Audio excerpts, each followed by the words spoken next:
When we use the term people living with cancer, we're referring to three specific populations. One is the group of people who have been diagnosed with cancer but have yet to begin receiving treatment. The second is the group of people who are on active treatment, and the third group is people who have completed active treatment. Now, for all three groups, influenza may pose a high risk, because as you are now ill with a severe disease, an additional disease burden will cause you much more problems. Hence, the reason why we are coming to you with this advisory. And of these three groups of people living with cancer, the highest priority group is those patients who are on active treatment. The second highest priority group, those people who have completed treatment in the past year. Should you or should you not get vaccinated? Cancer, as we know, reduces the strength of the immune system, its efficacy.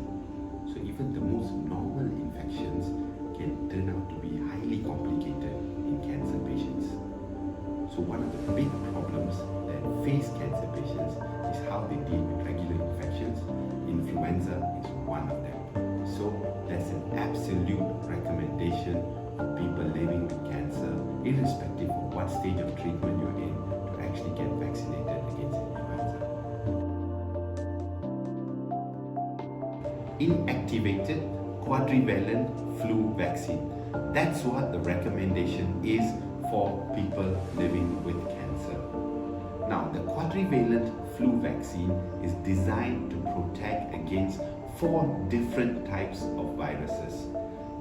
2 type A and 2 type B influenza viruses. And that's what gives it a wider coverage. And this is why it's being recommended for use in people living with cancer. Today is the best day to get vaccinated. What do we mean by this? There is no better time to get vaccinated against influenza if you're a person living with cancer, if you haven't already been vaccinated. However, 2 things of note. First is that for those on active cancer treatment, ideally you should receive the vaccine about 2 weeks before you begin treatment, because sometimes we're on active treatment, the response of the vaccine is not so good. The second point of people who need to be careful are patients who are being treated with rituximab or other kind of B-cell depleting antibodies. This group of people should have their immunizations postponed or not given at all. This includes influenza, until at least about 6 months after the last dose of these medications.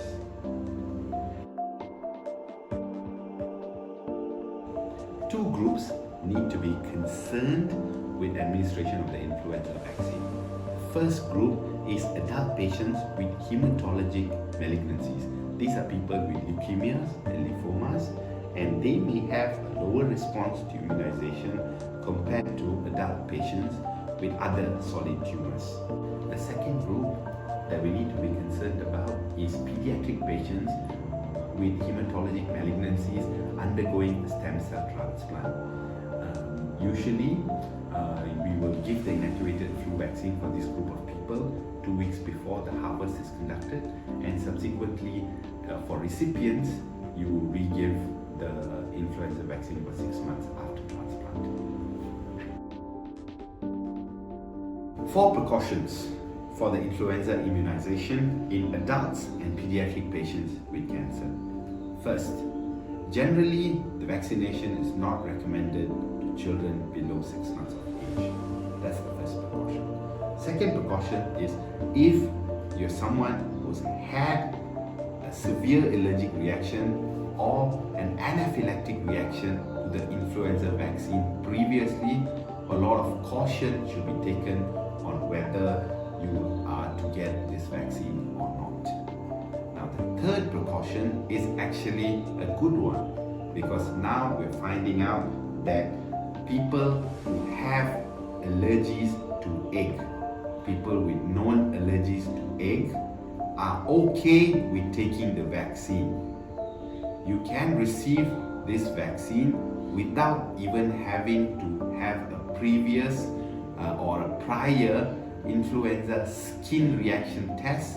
And what's good is you should receive the full dose of the vaccine.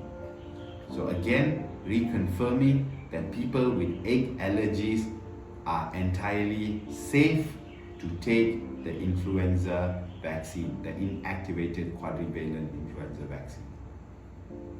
Fourth and finally, please remember that this is an advisory. So it does not replace the advice and consultation of a regular physician. So please consult your regular physician, medical doctor, general practitioner before you get your influenza vaccine. Thank you very much.